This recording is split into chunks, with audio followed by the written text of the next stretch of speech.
This is the most misunderstood flower. My name is Laura. I'm an herbalist apprentice, and the herbs that I want to specialize in have a very particular quality, and this quality affects the nervous system.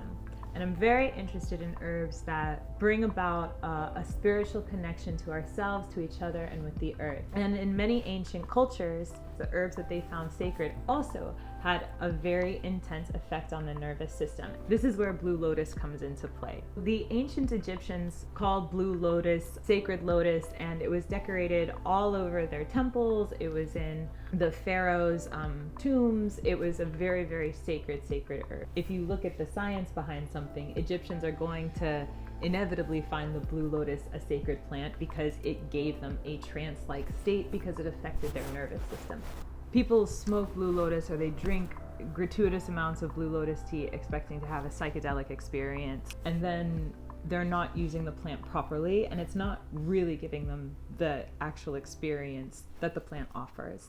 So there's two psychoactive compounds inside of blue lotus that gives you that trippy sort of feeling that people are looking for. If you don't understand how these compounds work and the actual miraculous side of them, it's really hard to appreciate them when they're working inside of your body. The first compound is called apomorphine, and the second compound is called nuciferin. Nuciferin is actually quite interesting because it's very adaptogenic in the brain. Scientists don't really understand if it blocks dopamine or if it stimulates dopamine, because it can do both. And that's really fascinating because it does that throughout the entire body as well. So adaptogens are known to help your body adapt to stress. And so an antioxidant helps to heal oxidative stress.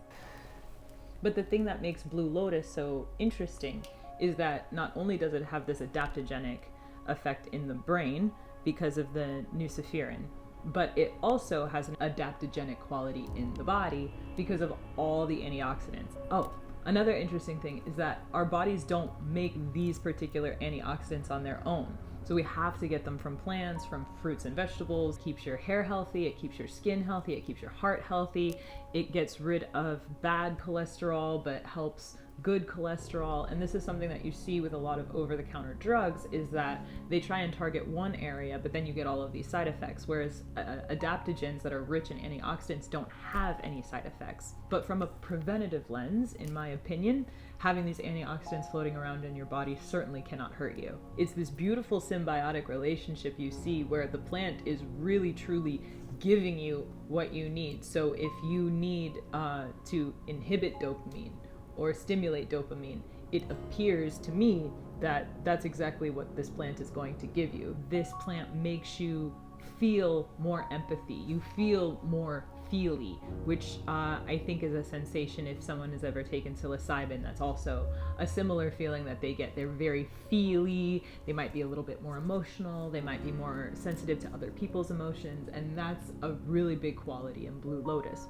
This emotional purging can give us a sense of connectiveness, which again kind of ties into that more spiritual experience that all things are one and that we are all connected. Always been tied to the cycle of birth and death and the time in the middle of death and rebirth.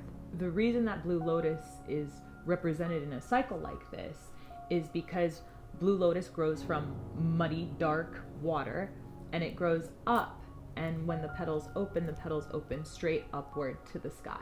And so you have this really strong association with the sun god, Ra, which was a very important god to the Egyptians. But then you also have this connectedness to the earth, to the darkness, to the muddy water.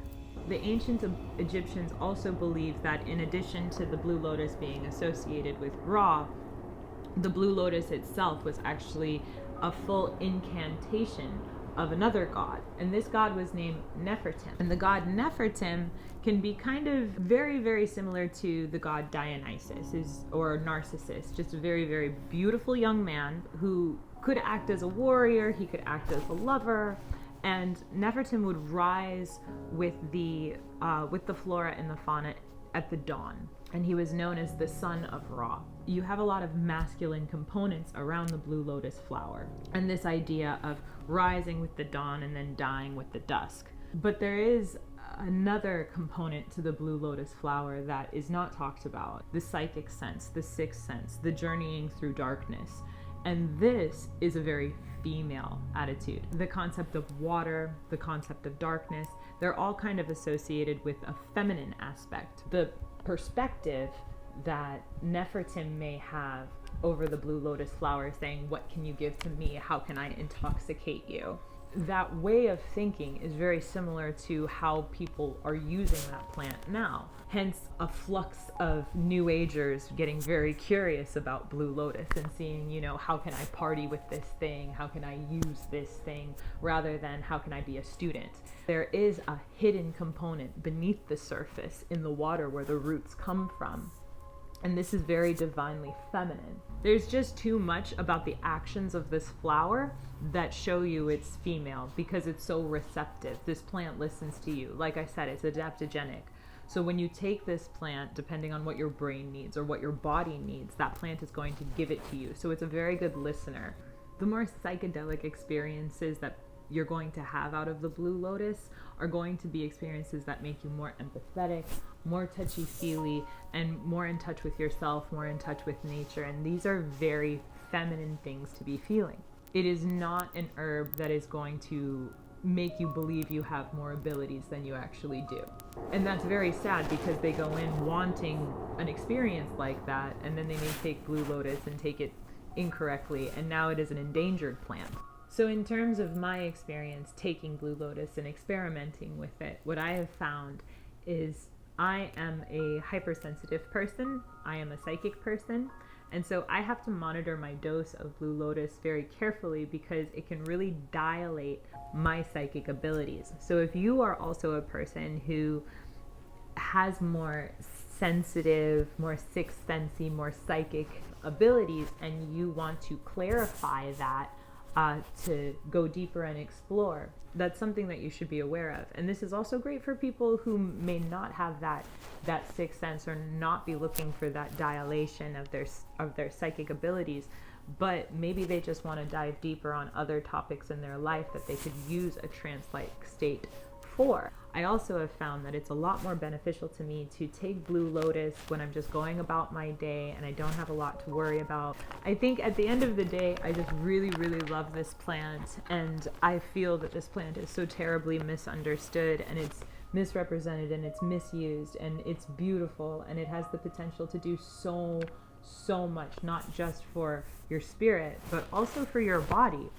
And this is conversations people are not having enough of.